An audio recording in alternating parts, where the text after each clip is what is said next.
Shalom semuanya. Kita bersyukur hari ini kita bisa datang memuji dan memuliakan nama Tuhan. Seperti pujian kita tadi bahwa kita ada sampai saat hari ini semua karena kasih dan kemurahan Tuhan. Amin. Baik, kita akan mendengarkan kebenaran firman Tuhan. Sebelum itu mari kita berdoa. Segala pujian, hormat dan kemuliaan hanya bagimu, Yesus Kristus pemilik hidup kami. Kami bersyukur untuk malam hari ini. Terima kasih untuk waktu dan kesempatan Tuhan berikan. Kami datang di hadapan-Mu meninggikan Engkau Yesus Kristus. Dan tiba saatnya kami mau mendengarkan kebenaran firman Tuhan.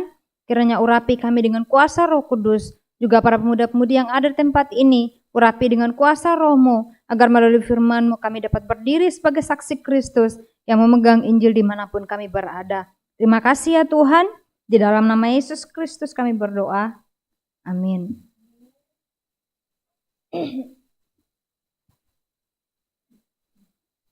Baik, kita akan membuka Alkitab kita di dalam Keluaran pasal yang ke-18 ayat yang ke-13 sampai ayat yang ke-22. Pembacaan firman Tuhan lumayan panjang. Kita akan baca secara bersama-sama. Kekecilannya.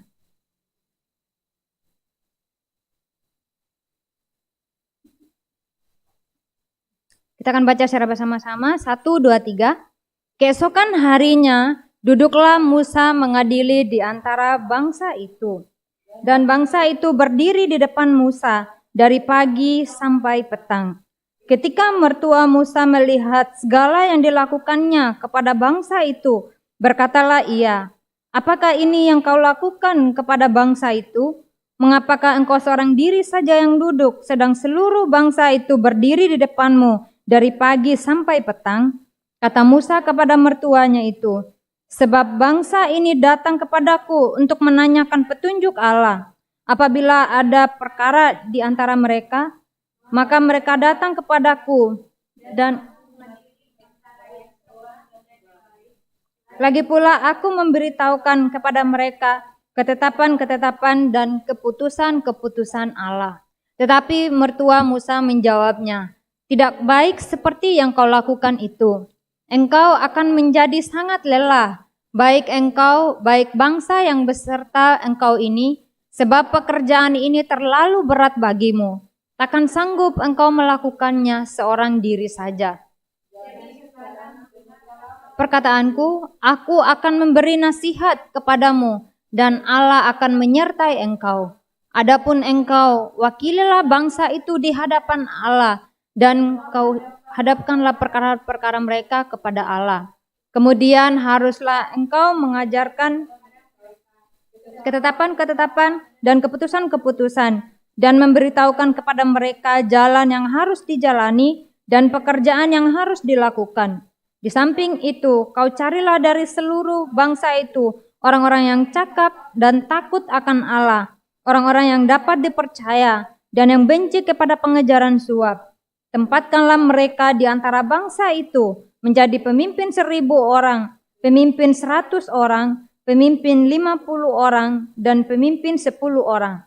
Dan sewaktu-waktu mereka harus mengadili di antara bangsa, maka segala perkara yang besar haruslah dihadapkan mereka kepadamu, tetapi segala perkara yang kecil diadili mereka sendiri.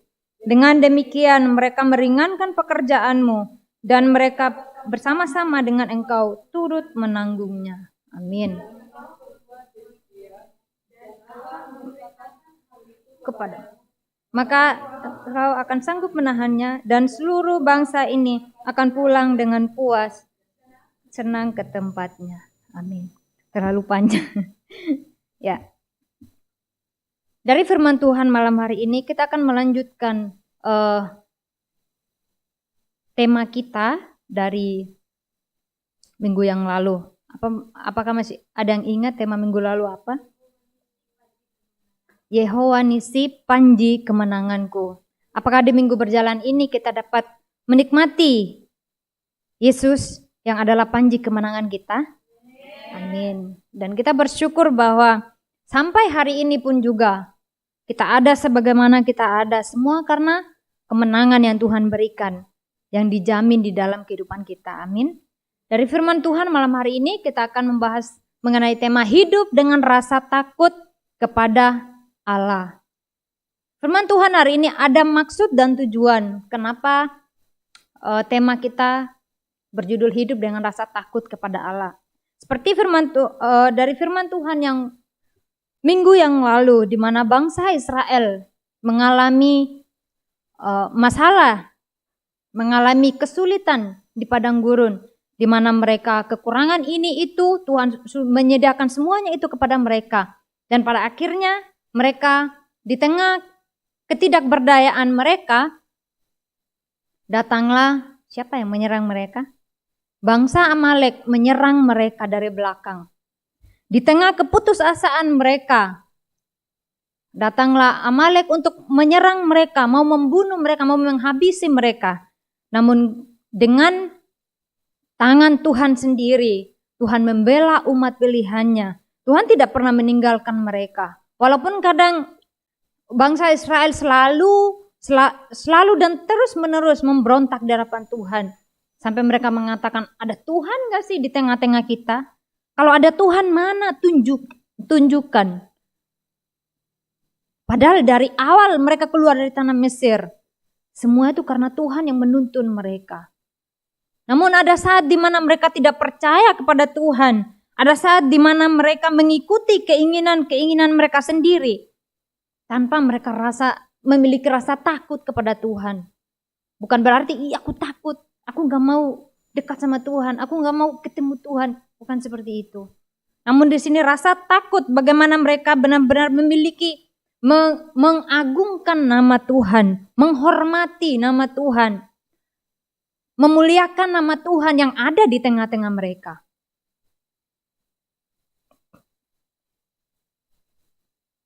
Sehingga pasal yang minggu yang lalu di mana mereka mengatakan bahwa Tuhan adalah panji kemenangan. Kemenangan yang Tuhan berikan kepada mereka adalah bukti bahwa benar-benar Tuhan hadir di tengah-tengah mereka.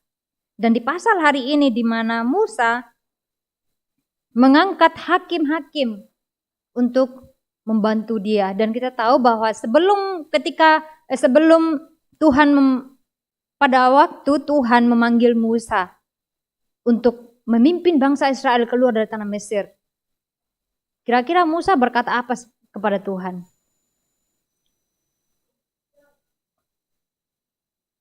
Kira-kira Musa berkata apa kepada Tuhan?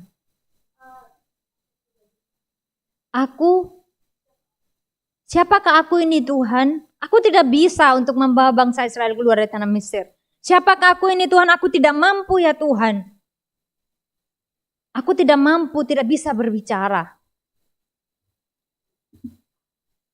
Namun Tuhan mengatakan, bukankah aku menyertai engkau? Kata menyertai engkau itulah yang dipakai oleh Musa, yang menjadi jaminannya bahwa dia tidak berjalan sendiri. Ada Tuhan yang bersama dengan dia. Dan di pasal hari ini, di mana melalui seorang Musa yang menjadi pemimpin rohani bagi bangsa Israel. Ia harus mengadili semua masalah yang terjadi. Bayangkan berapa banyak orang Israel pada waktu itu. Dia harus menyelesaikan satu persatu masalah mereka. Dan tentu saja itu menjadi suatu pekerjaan yang sangat tidak mampu untuk seorang Musa lakukan sendiri. Sangat berat. Hadapi satu orang saja susah, apalagi ini yang 3.000 lebih orang. 3 juta ya. Hadapi satu orang saja tidak bisa. Mau menyelesaikan 1 atau 2 orang masalahnya, itu tidak bisa. Namun ini seorang Musa harus menyelesaikan, harus mengadili semua persoalan, masalah yang dihadapi oleh bangsa Israel pada waktu itu. Dan kita lihat bagaimana Tuhan benar-benar memakai seorang Musa untuk menjadi seorang pemimpin rohani yang membawa bangsa Israel keluar dari tanah Mesir, juga menyampaikan firman itu pada mereka. Dan kembali kita melihat bagaimana bangsa Israel pada waktu itu mengalami penderitaan di tanah Mesir. Dan kita lihat bagaimana keselamatan yang Tuhan berikan, rencana Tuhan kepada bangsa Israel dari awal hingga akhir. Tuhan membawa mereka kembali ke tanah yang Tuhan janjikan. Dan kita tahu bahwa perjanjian yang Tuhan berikan itu bukan langsung kepada Musa, namun dari Abraham, Ishak, dan juga Yakub. Dari janji itu yang diberikan Allah. Allah telah berjanji kepada Abraham, Ishak, dan juga Yakub mengenai keturunan mereka akan mendiami, akan menduduki tanah yang Tuhan janjikan, itu tanah Kanaan. Dan perjanjian ini adalah dasar yang sangat kuat, dasar hubungan Allah dengan umat pilihannya. Tidak ada satu orang pun yang bisa atau yang menggagalkan rencana Allah, yang menggagalkan janji Allah itu. Tuhan sendiri yang berjanji, Dia sendiri yang menggenapi janjinya itu.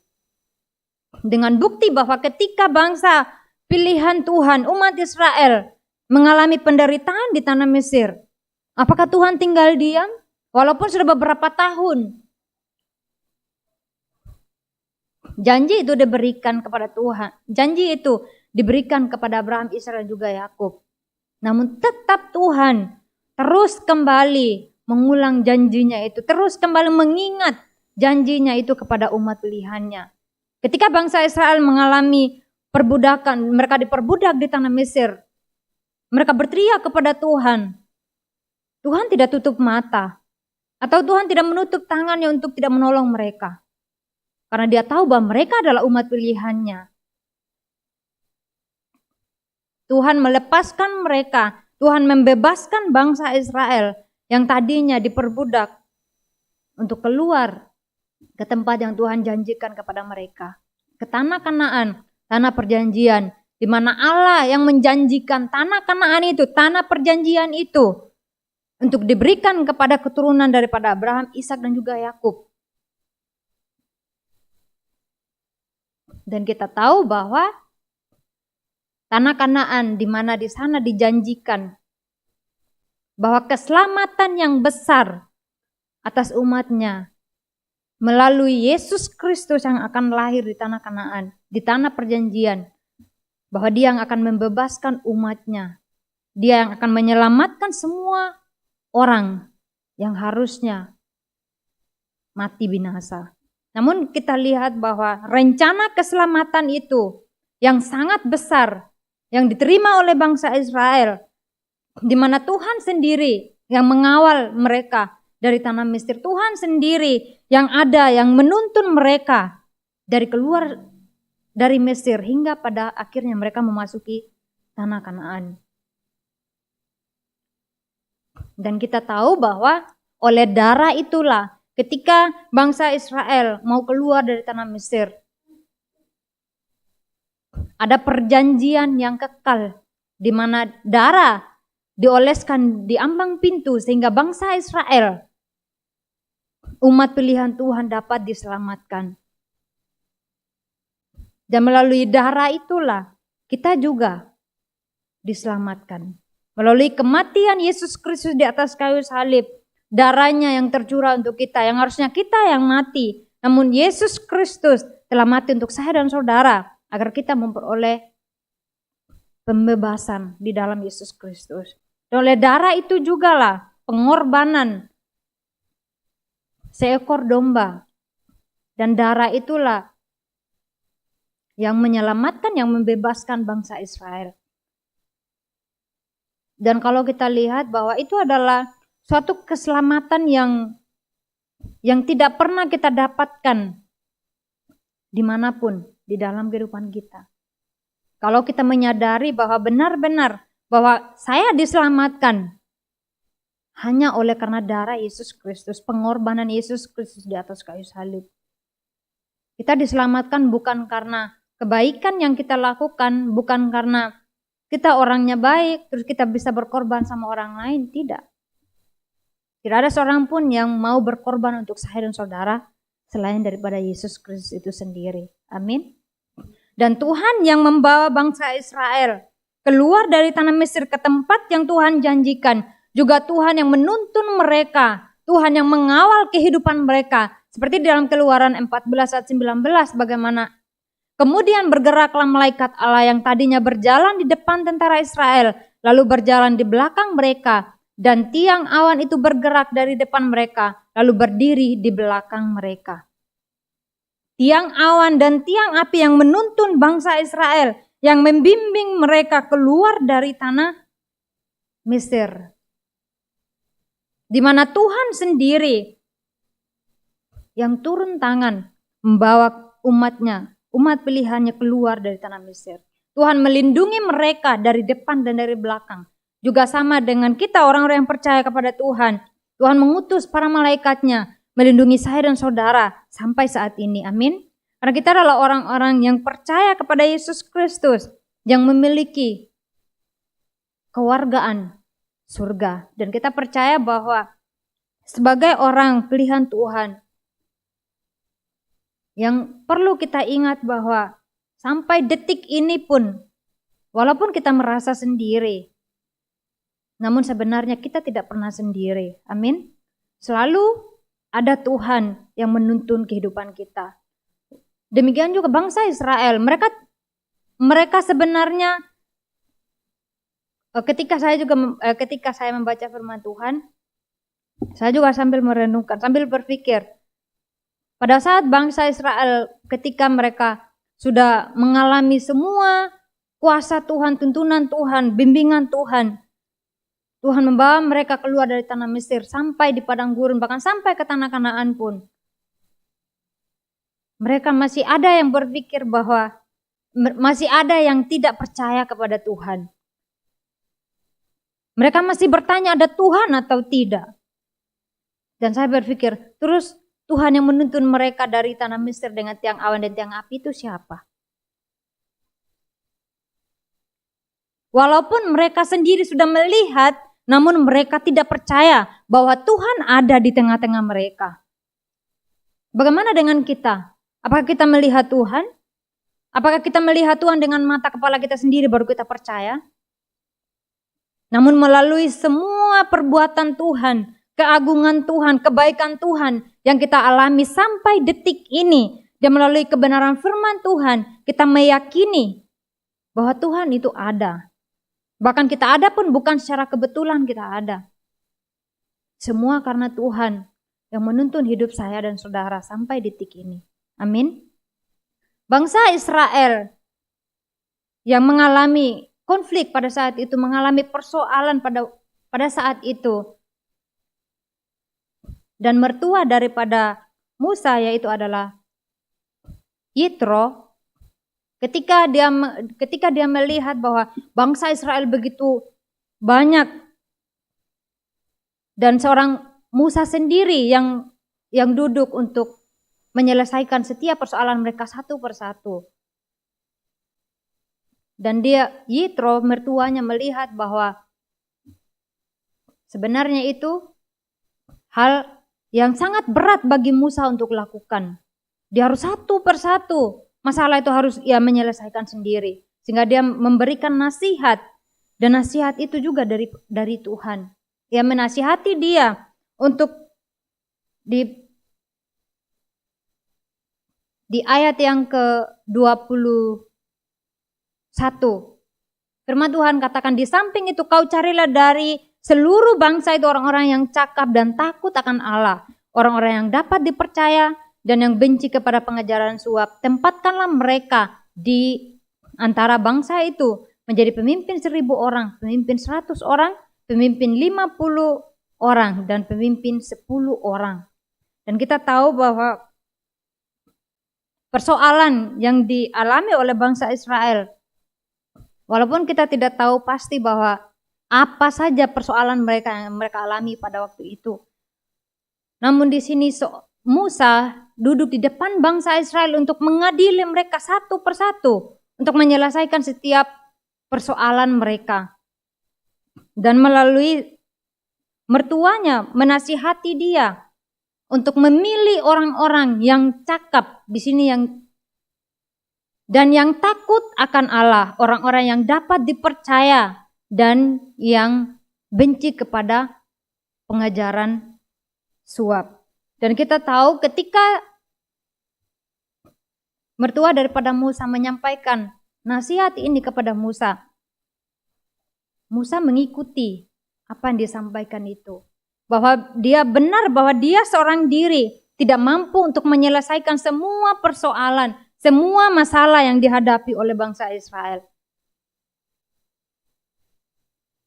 Walaupun di situ ada campur tangan Tuhan, seorang Musa adalah seorang pemimpin rohani yang mewakili umat Tuhan untuk menyampaikan pesan Tuhan, untuk memimpin bangsa Israel, bertanggung jawab untuk menyampaikan firman dan membimbing mereka ke dalam hidup yang benar. Dan seorang pemimpin juga, seorang pemimpin, walaupun dia seorang pemimpin besar, pasti ada orang-orang, ada tim-tim yang membantu dia untuk bisa mengerjakan segala sesuatu. Seorang pemimpin membutuhkan orang-orang yang menopang dia, yang membantu dia dalam mengerjakan sesuatu dan juga menyelesaikan segala sesuatu. Dan di sini juga Musa menyadari bahwa dia benar-benar tidak bisa seorang diri untuk melakukannya itu. Di ayat yang ke-18, di mana Yitro mengatakan, engkau akan menjadi sangat lelah, baik engkau, baik bangsa yang berserta engkau ini. Sebab pekerjaan ini terlalu berat bagimu, takkan sanggup engkau melakukannya seorang diri saja. Dan memilih orang bukan orang yang sembarangan. Orang yang harus dipilih adalah orang yang cakap mengajar firman Tuhan, mengajarkan kebenaran yang sejati. Kebenaran firman Tuhan itu kepada bangsa Israel. Mereka harus pemimpin-pemimpin yang benar-benar takut akan Allah. Orang-orang yang bisa dipercaya.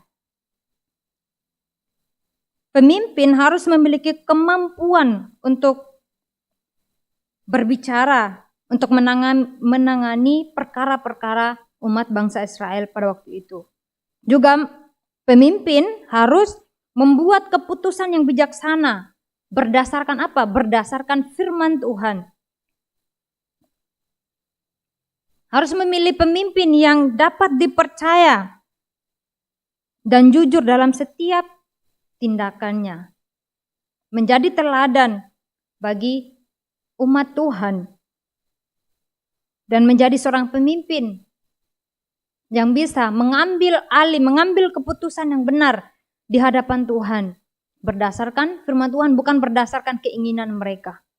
Bukan berdasarkan keinginan, bukan maunya saya untuk mengambil keputusan dalam memimpin bangsa Israel. Namun di sini harus berdasarkan firman Tuhan, seorang pemimpin yang takut akan Allah. Artinya bahwa seorang pemimpin yang benar-benar menghormati dan mentaati setiap apa yang Tuhan firmankan di dalam kehidupan mereka. Menyadari bahwa tanggung jawab mereka itu besar di hadapan Tuhan. Bukan seorang pemimpin yang sembarangan, bukan hanya seorang pemimpin yang ya sudah, masalah kamu selesai, ya sudah selesai. Atau seorang pemimpin yang hanya memimpin, yang hanya tidak memberikan jalan keluar yang tepat bagi bangsa pada waktu itu. Dan kita tahu bahwa menghadapi bangsa Israel yang begitu keras, yang punya sifat atau karakter yang berbeda-beda. Karena banyak orang tidak sama dengan karakternya atau sifatnya. Mereka memiliki sifat atau karakter masing-masing yang berbeda-beda. Tentu ada yang keras, ada yang tidak taat, ada yang tidak mau mendengarkan, ada yang pemberontak, bahkan lain-lain. Dan untuk menghadapi ini, Musa bisa seorang diri? Tidak bisa. Sehingga harus memilih pemimpin yang benar-benar takut akan Tuhan. Pemimpin yang benar-benar dapat dipercayai, yang takut akan Tuhan, yang menghormati Tuhan, dan bisa mengambil keputusan berdasarkan firman Tuhan itu sendiri. Dan kita lihat bahwa arti dari takut akan Tuhan seperti apa?